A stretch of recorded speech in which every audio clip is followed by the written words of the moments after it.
Welcome to Skincare Tuesday. Every Tuesday here on my channel, we talk about some kind of aspect of skincare, and today we are talking sunscreens.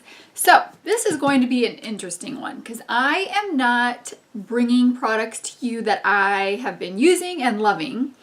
I am reviewing the products that Ulta put in their Skinfactuation month of May, which was sunscreen was the topic. So if you don't know what I'm talking about, every month Ulta and Coffee Break with Dani, who is a YouTuber here, go together and they talk about a different area of skincare, and then Ulta sends her different products that they kind of recommend and she talks about them.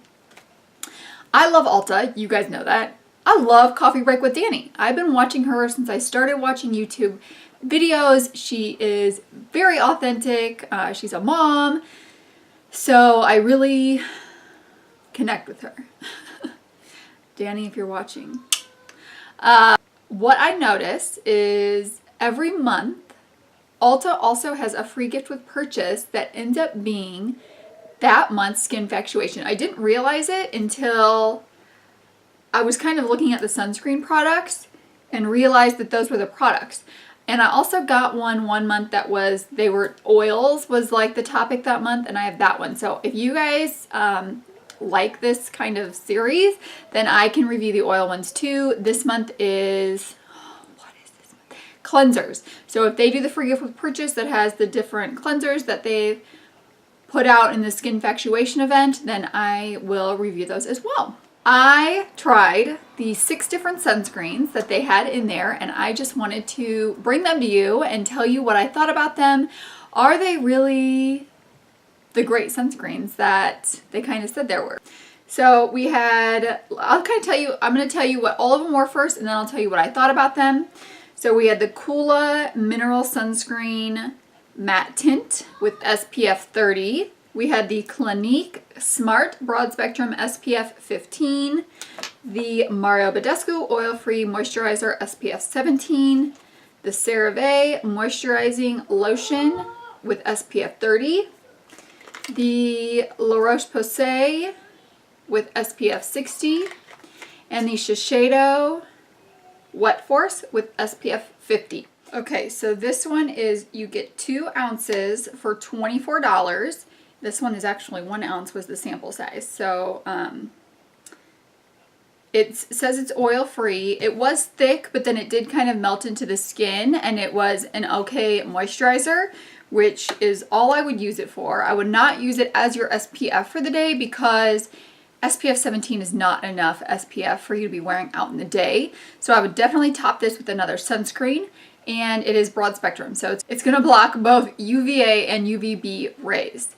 In my personal opinion, I would not purchase this again. I like my moisturizer to be sunscreen free, and then I use the sunscreen on top of it daily.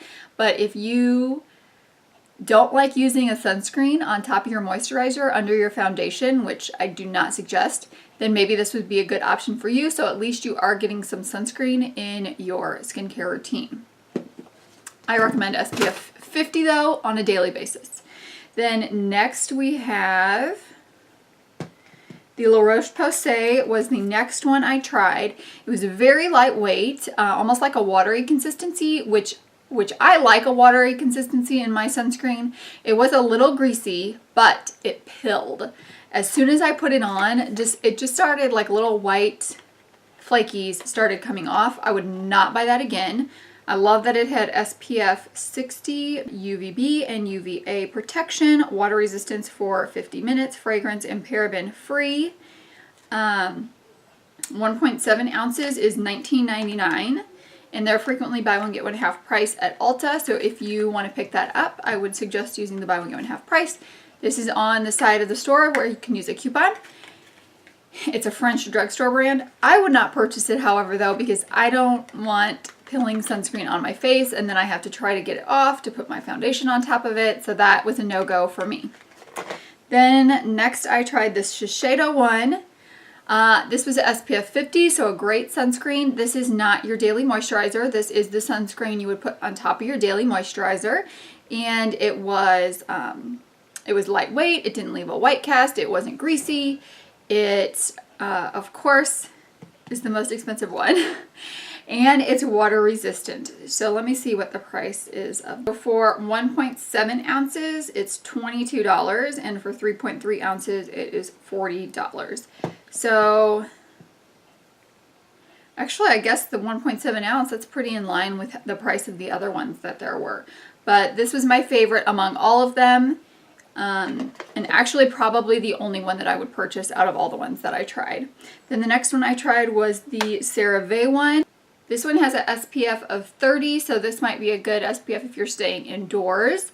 It is a facial moisturizing lotion, so they are intending this to be used as your moisturizer for the day. So also another good option if you are not going to apply a sunscreen on after your moisturizer, then you can still get some SPF in your moisturizer.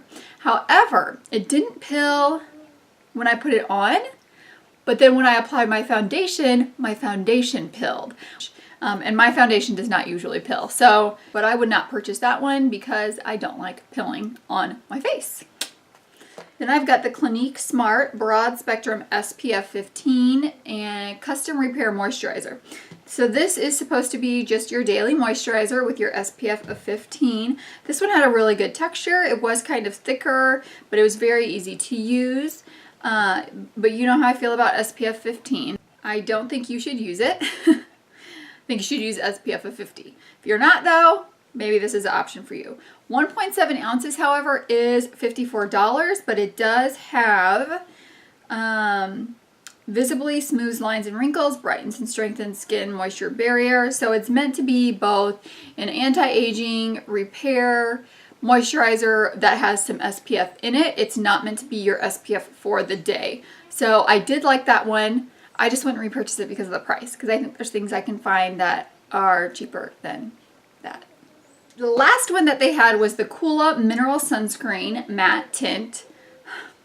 It pilled. It did have kind of a blurring effect, not necessarily, there was no tint to it, but it had a little bit of a blurring effect, but it pilled when I put it on, so I would not repurchase that one. It does have an SPF of 30. So for a BB cream, if you're putting it on top of your sunscreen moisturizer, then maybe that would give you a little more protection. But again, I'm not purchasing something that pills on my face. So there you have it. So that is my review of the products that Ulta put out in their Skinfactuation event for May with the SPF products. So the only one that I would really purchase is the Shiseido one, and I would only purchase it if it was on sale because that's a lot of money, I think. I really still love my Innisfree one. And this one is around $10 and it's 1.7 ounces. So a lot cheaper. All right, guys, thank you so much for joining me. Please put in the comments if you have got a sunscreen that you really like, and maybe you can help give some other people a suggestion on a sunscreen to use. And I would love to try some other ones if you've tried them and love them with your foundation and the SPF that they have to offer. So don't forget to subscribe, like this video, and I will see you guys in the next one. Bye.